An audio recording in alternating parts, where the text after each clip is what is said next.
बिस्मिल्लाहिर्रहमानिर्रहीम। अस्सलाम वालेकुम। वे कैसे हैं आप? मेरी तरफ से सबको ईद मुबारक। इसलिए कि मैं बहुत मुश्किल से ये लफ्ज़ इस्तेमाल करती हूँ। आप लोगों को मैंने बताया हुआ ना कि जब से मेरे बेटे की मैं कह ही नहीं सकती वो इस दुनिया में नहीं है, तो फिर बस मेरे लिए बहुत मुश्किल लफ्ज़ हो जाता है ये कहने के लिए ना।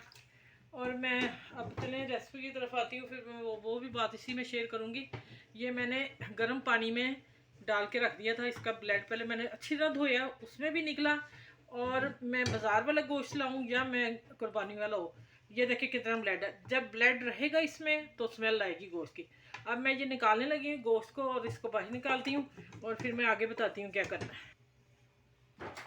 अच्छा, ये देखें मैंने इसको छान लिया और कितना नीट और माशाल्लाह कुर्बानी का है ये। अब मैं पानी गर्म कर दिया, आधा कप मैंने डाला है पानी का और अब मैं इसमें डालने लगी हूँ। ठीक है, और अब इसमें एक भर के इसमें लहसुन है, अदरक है, हरी मिर्च है और एक बहुत छोटी सी प्याज मेरी सलाद की पड़ी थी, मैंने वो डाली कि ब्लेंडर अच्छी तरह हो जाए। ये मैंने 1 चम्मच भर के डाल दिया। इसको मैंने सिर्फ नमक डालना है और ये वाला पेस्ट डाल के ये नहीं। ठीक है, इसे मैं उबाइल कर दिया। कुछ और चीज़ नहीं डालनी, ये उबाइल हो जाएगा, स्टीम पक जाएगा, नरम हो जाएगा। फिर मैं आगे आपसे मिलती हूँ ये मैं क्या बनाना है इसका ना। ठीक है, चलें, यह मैं पकता रहेगा।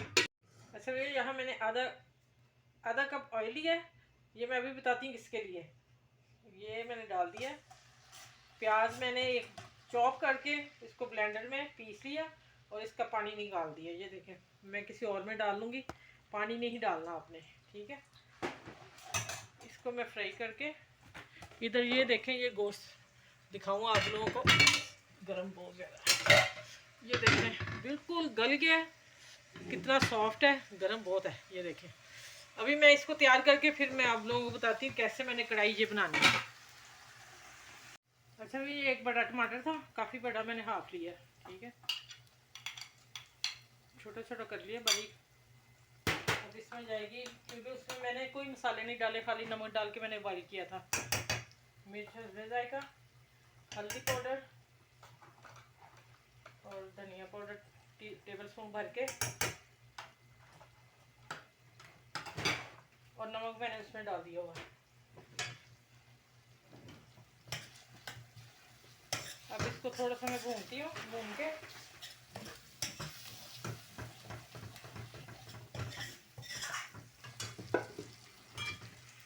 अच्छा, ये देखें, ये मैं गोश्त डाल रही हूँ जो गल गया हुआ है और लहसुन अदरक के साथ। अब इसकी मैं भुनाई करूँगी क्योंकि गोश्त गला हुआ है। अब मैं इसको ढक के अच्छी तरह 10 मिनट पे छोड़ती हूँ और फिर इंशाल्लाह आपसे मिलती हूँ जब तैयार हो जाता है। ठीक है,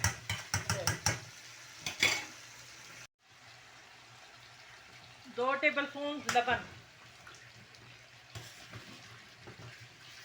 बस यहाँ मैं तेज़ आंच पे भूनने लगी हूँ कढ़ाई। आप उतने देर मेरे चैनल को लाइक करें, शेयर करें, सब्सक्राइब करें। ठीक है, आज आपको ईद के पहले दिन में जिंजर कढ़ाई दे रही हूँ, आसान तरीके से बनानी बताइए। ये लेमन जूस डाला मैंने। ठीक है, चलो, और ये ब्लैक पेपर,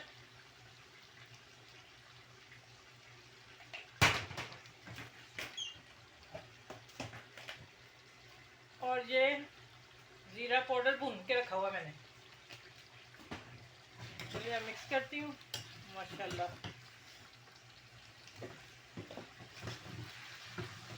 चलिए मैं डिश आउट करके फिर आप लोगों के साथ ही आती हूँ।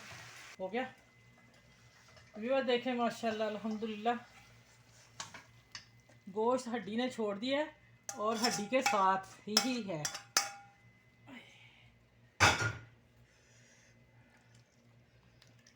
ये नहीं जनाब, आज पहले दिन की आप लोगों को। अब जो मेन इसका पार्ट है वो ये है कि जिंजर वो है कढ़ाई, और इसमें मैं ये खूब सारा डालूंगी। ठीक है, और साथ में हरी मिर्चें। चले,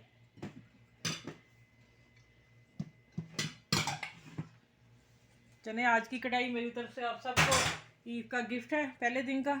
एंजॉय करें, अपने फैमिली दोस्तों में शेयर करें मेरे इस रेसिपी को। यकीन माने इतना मज़े का गोश्त बनाया ना, सिंपल मैंने आप लोगों के सामने बनाया, कोई टेक्निक नहीं की, कुछ नहीं। तो ऐसा करेंगे, मेरे चैनल को लाइक, और जो नए हैं वो भी मेरे चैनल को लाइक करें, अपने बच्चों का ख्याल रखिएगा। और ईद का दिन है, सब सब अपनी फैमिली में घर वालों को, बड़ों के साथ बहुत अच्छा प्यार से पेश आए। मेरी तरफ से इस कढ़ाई के, जंजीर कढ़ाई के साथ अल्लाह हाफिज़। फिर अगली रेसिपी में मिलती हूँ इंशाल्लाह।